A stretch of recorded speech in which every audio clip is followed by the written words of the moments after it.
everyone, welcome to LukeLore, a quick deep dive into a folklore topic where I share some of the stories from around the world that have piqued my interest. It's no secret here on LukeLore that we face the cold, hard truth that nature is out to kill us, and definitely will if we let it. With that, we turn to the skies, bringing you fearsome flying folklore threatening to strike your friends and family from above. Remain indoors! Nature is outside and it's waiting for us. Is it a bird? Oh yeah, that's a big bird. I figure I have a mostly North American audience at this point, so I thought I would begin close to your home with the Native American Thunderbird. Now, to an extent, the Thunderbird has morphed into some sort of cryptid for the modern times, yet this is no simple monster bird. All tribes with Thunderbird traditions seem to acknowledge an aspect of divinity. The Thunderbird is the archetypal god of thunder that happens to be a giant bird. They can whip their wings to create a crack of thunder and can call down lightning. In some stories, straight up shooting lightning from their eyes, just in case you wanted to try and call coincidence over divinity. Stories of the Thunderbird seem to align roughly with tribes we've talked about before, who also share Wendigo folklore. The Algonquian of the northeast, along with Algonquian-speaking peoples such as the Ojibwe, down to the Iroquois people surrounding the Great Lakes, plus a few more besides, including the Menominee, Ho-Chunk, and Siouan. As a divine spirit of the skies, the Thunderbird sure roamed quite far across the north of America. Incredibly important in native traditions, it envisions speaking to greatness in war if someone who was fasting saw visions of the Thunderbird, and also as a divine figure fighting back the spirits of the underworld, so the earth below the domain remains safe for the tribespeople. It feels incredibly uncomfortable that the Thunderbird is kind of accepted as a sort of big bird out there to be discovered by cryptid hunters that the natives must have just mistook for being more significant than it really is. Keep an eye out for the stories of only the smoking boots of a cryptid hunter being found. That should help with the divinity question of a Thunderbird.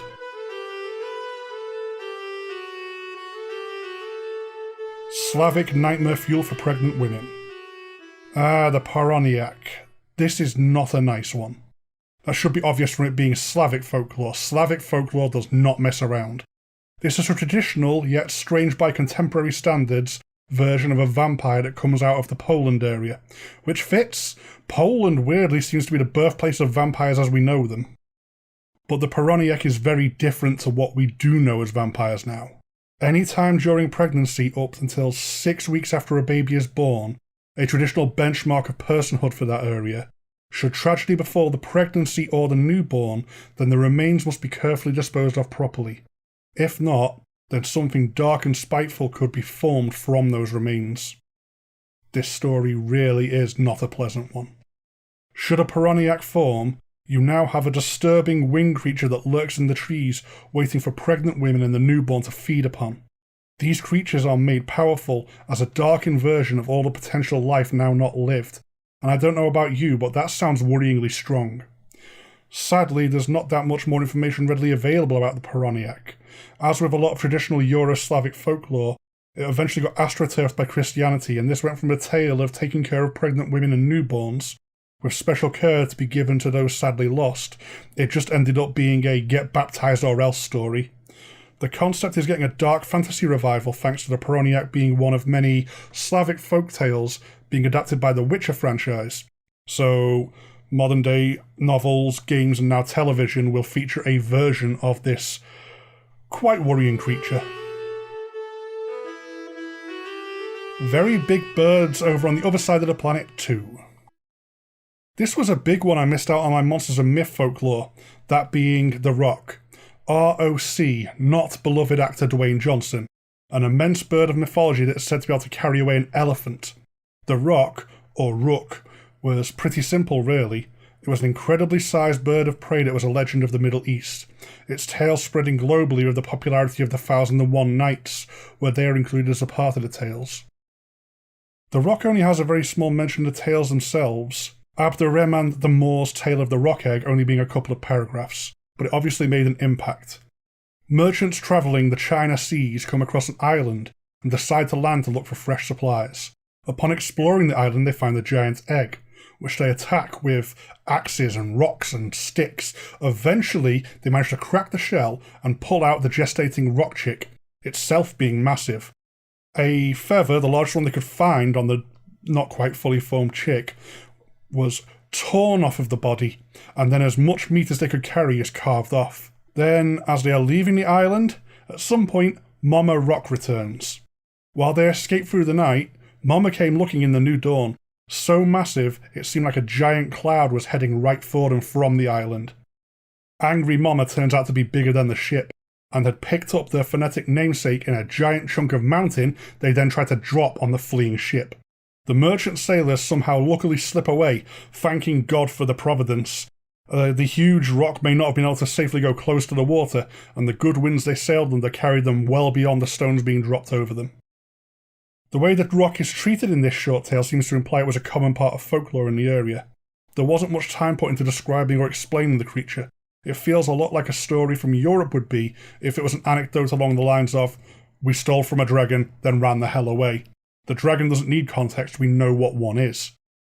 The quill torn from the chick they killed was Abderrahman the Moor's proof of the tale, said to be big enough to hold a flagon of water. But there was another part of the story. Of all the crew who ate of the flesh of the chick they managed to get away with, anyone who went to sleep with grey hair woke up with the hair colour of their youth restored. This has a worrying implication for why there are no more rock around.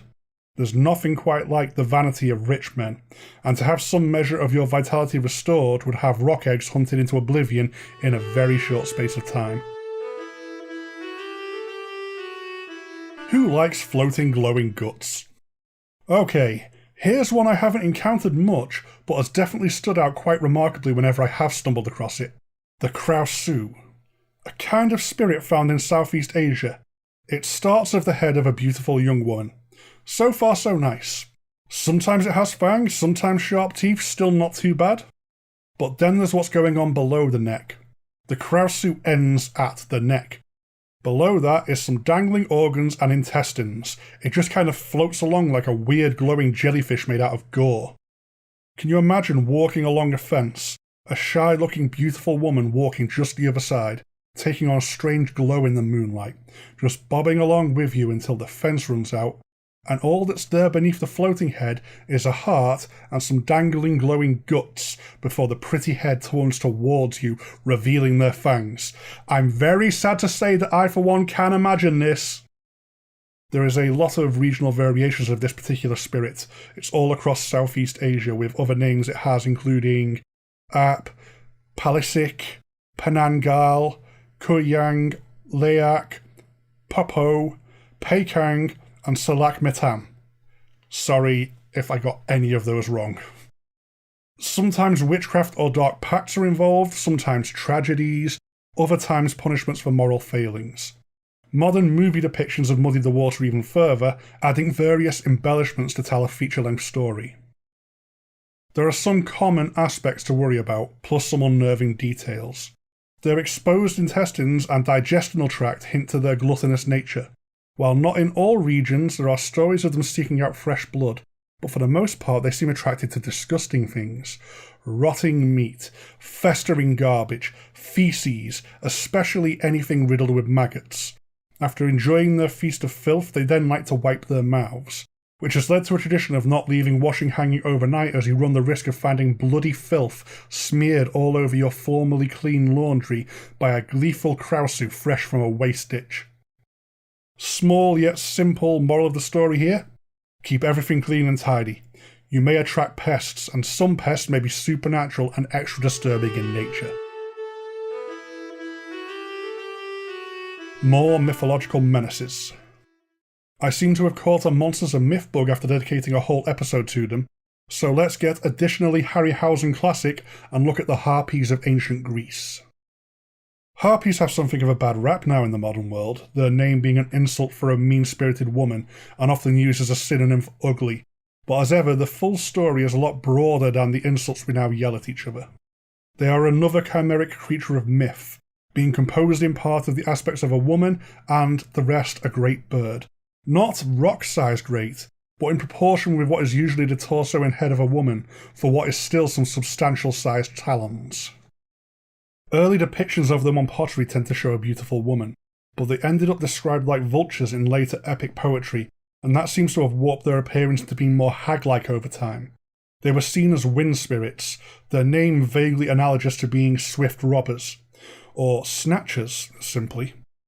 Should someone suddenly vanish one day, a common phrase would be that they were taken by the Harpies.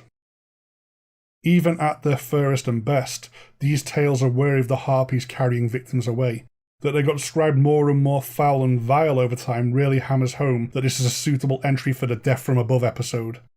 They are sometimes referred to as the Hounds of Zeus, which fits in with them being spirits of the air, and their most famous tale making use of them got an awe-inspiring rendition in the classic Jason and the Argonauts movie. The king of Thrace was gifted a talent of prophecy by Zeus, but they managed to enrage Zeus by using this gift to meddle with the games of the gods. The Harpies were then set upon King Phineus, carrying him away to an island to be tormented for turning his gift back against Zeus.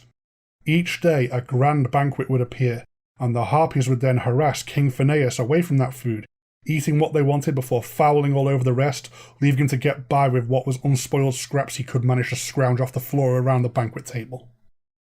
Zeus did not mess around once he caught a grudge. The Argonauts on their journey rescued the king of Thrace from his fate to get guidance on the best route they needed to take.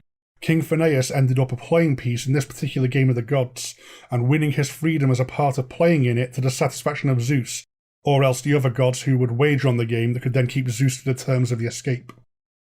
Something about Harpies definitely resonated far beyond the borders of ancient Greece. They made it through the medieval times as a relatively common depiction in tapestries, through to a modern use of their name as an insult, despite how relatively simple they are compared to a lot of monsters of myth. The simplicity may be the appeal, I guess. They got an iconic story to rest their appeal upon, and a lot of wider spread smaller depictions, all the way up to being pretty iconic themselves. Quite a lot of people would know what a harpy was if you asked them.